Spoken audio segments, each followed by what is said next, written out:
que tratan de borrar esto. De hecho, uno de nuestros jóvenes estudiantes universitarios me entregó una información de un curso de sociología de la universidad en donde él estudia. Y esa información entregada por el profesor de sociología dice, entre otras barbaridades, lo siguiente: la familia es un producto de una determinada sociedad en un tiempo particular de la historia. Y así como la estructura social de la sociedad cambia, así también debe cambiar la forma o estructura de la familia y la función y rol que la familia desempeña en la sociedad. ¿Qué es lo que está diciendo ese pseudo profesor? Que la familia solo es un producto de la sociedad, de los tiempos o de la evolución. Pero, mi amigo, el matrimonio no se originó en algún caldo primordial o en algún pantano prehistórico de inmoralidad. El matrimonio fue ordenado por Dios mismo en el jardín del Edén, y Jesús dijo que lo que Dios juntó no lo separe el hombre. La máxima autoridad sobre el matrimonio es Dios, y no ninguna sociedad, por avanzada que se crea, ni ningún hombre, por muy sociólogo que sea. El matrimonio es, pues, el plan de Dios para el hombre y la mujer.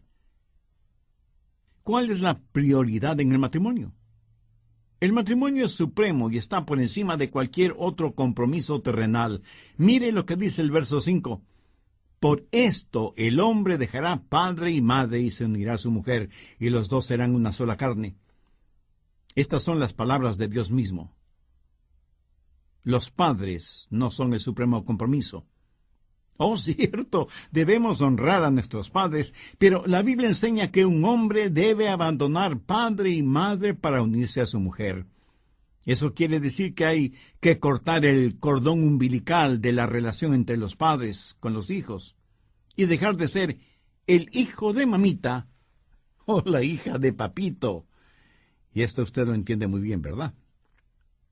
Los hijos no son el compromiso supremo. Cierto, debemos amar y cuidar de nuestros hijos, pero si usted es una madre, comete un trágico error cuando derrama toda su devoción y cuidados en sus hijos, olvidándose de su esposo, y sin pensar que tarde o temprano los hijos abandonarán el hogar.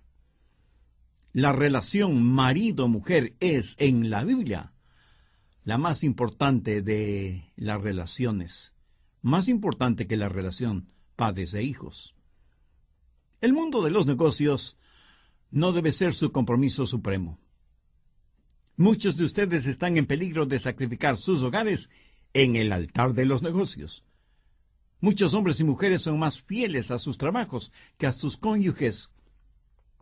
Muchas parejas terminan divorciándose cuando por motivos de trabajo tienen que reubicarse en otro estado o provincia o en otro país. Muchas veces pensamos que un hombre tiene éxito cuando antes de cumplir sus 30 años se ha divorciado 2 veces, padece de úlcera estomacal a los 35, a los 40 sufre un ataque cardíaco, pero es un alto ejecutivo en alguna empresa. En el verso 6 Jesús dice, así que ya no son más 2, sino una sola carne. Por tanto, lo que Dios juntó, no lo separe el hombre. Y a pesar de esta clarísima enseñanza, un juez en una conferencia nacional, en un simposio relacionado con el tema, dijo, debemos enfrentar los hechos y permitir a nuestros jóvenes el que se casen 2 o 3 veces antes de que sienten cabeza definitivamente. Esta es la mejor propaganda para los matrimonios desechables, que va totalmente en contra de la palabra de Dios. Así que no son ya más 2, sino una sola carne. Por tanto, lo que Dios juntó, no lo separe el hombre. No hay nada más hermoso que la intimidad matrimonial. Marido y mujer como arco y violín. Separados no sirven para nada. Juntos pueden producir hermosa música. Marido y mujer, una sola carne, un matrimonio monógamo que no se lo debe confundir con un matrimonio monótono. Cuando Dios no nos permite alguna cosa es para que no nos hagamos daño a nosotros mismos. Y cuando Él nos lo permite es para nuestra felicidad. En una encuesta sobre el matrimonio, realizada no hace mucho tiempo, se descubrió algo muy interesante. Las parejas que estaban completamente satisfechas con su vida sexual eran los matrimonios que creían firmemente que el sexo fuera del matrimonio era algo equivocado y negativo. Las personas que guardan los mandamientos de Dios en lo concerniente al sexo son las que tienen una satisfactoria vida sexual y gozan de la intimidad sexual en su matrimonio que aquellas que desechan las normas divinas. La encuesta también reveló que el 72% de los matrimonios tradicionales, esto es, un hombre y una mujer hasta que la muerte los separe, tenían hogares mucho más estables y seguros que los hogares formados con uniones libres. ¿Por qué? Porque Dios tiene un plan magnífico para los matrimonios que operan y funcionan bajo sus instrucciones.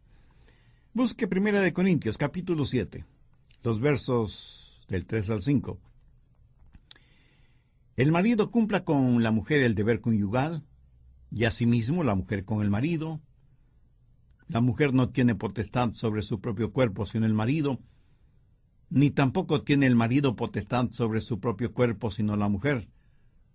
No os neguéis el uno al otro, a no ser por algún tiempo de mutuo consentimiento, para ocuparos sosegadamente en la oración, y volved a juntaros en uno, para que no os tiente Satanás, a causa de vuestra incontinencia. Ahora, ¿qué significa todo esto? Que Dios nos ha dado el sexo no solo para procreación, sino también para comunión, gozo, comodidad, satisfacción biológica, demostración de afecto, amor mutuo, de necesitarse físicamente el uno al otro. En la Biblia, cuando marido y mujer se juntan sexualmente, por lo general usan la frase «y conoció a su mujer».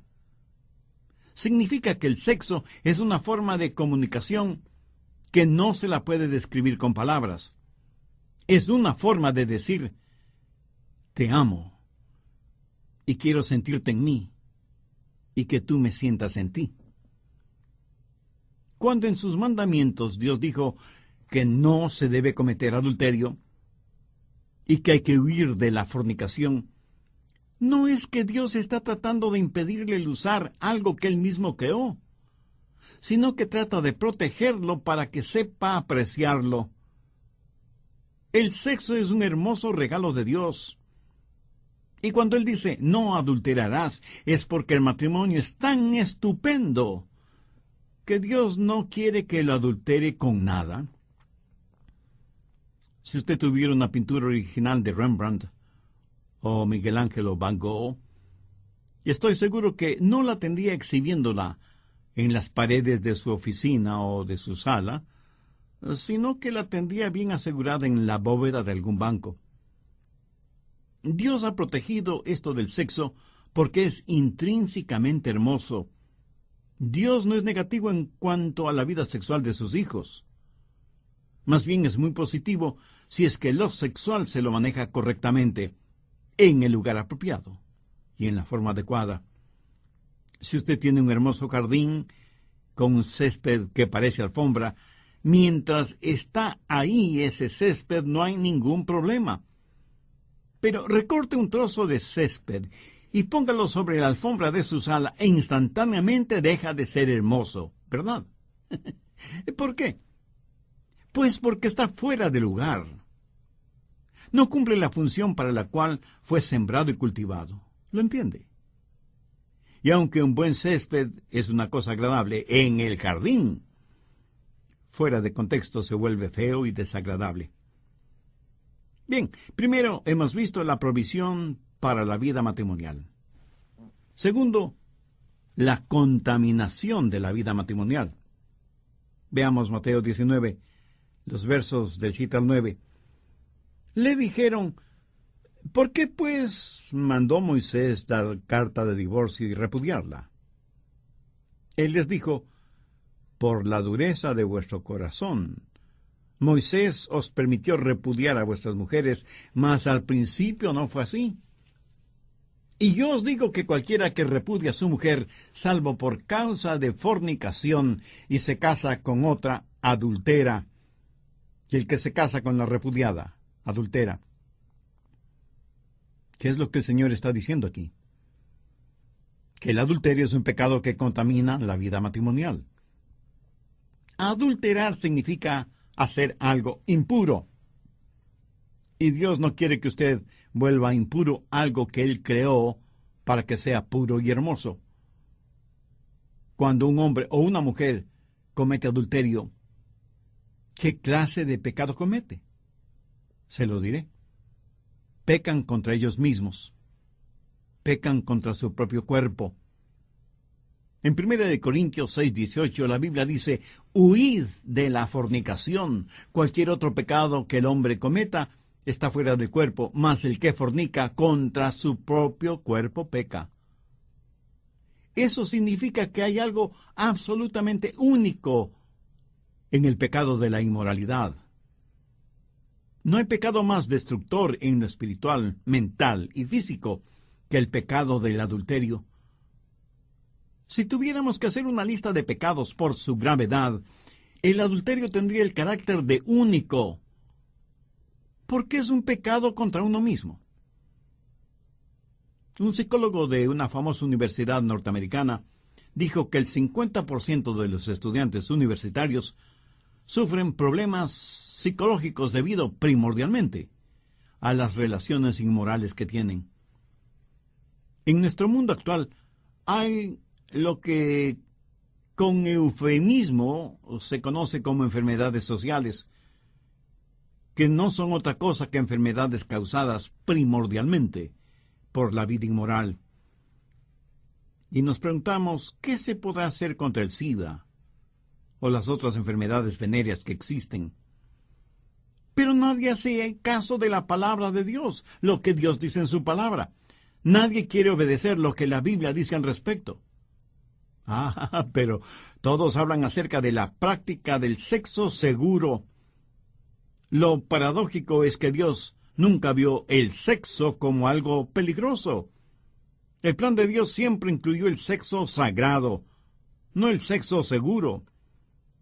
Usted puede sembrar cardos y espinas si así lo quiere, pero no se asombre ni se asuste por lo que coseche.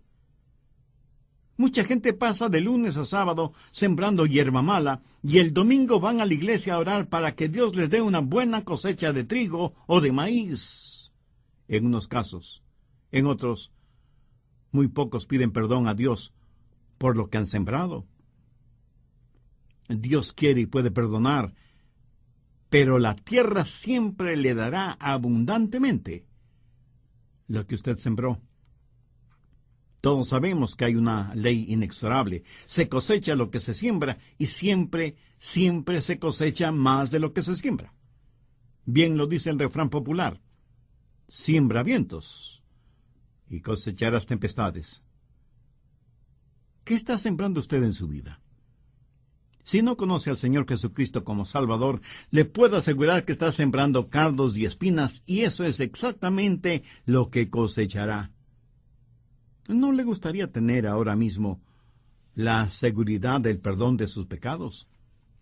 Si es así, le invito a orar a Dios de la siguiente manera: querido Dios, gracias por haberme permitido mirarme en el espejo de tu palabra. Me reconozco pecador delante de ti. Estoy perdido espiritualmente y necesito la dádiva de tu gracia y misericordia.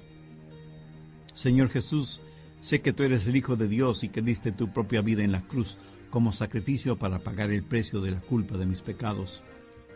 Este momento, con toda la fe de la que soy capaz, te recibo en mi corazón como mi Salvador y mi Señor, y te entrego el control de mi vida. Hazme un instrumento útil en tus manos y ayúdame a hacer tu voluntad. Lo pido en tu santo nombre.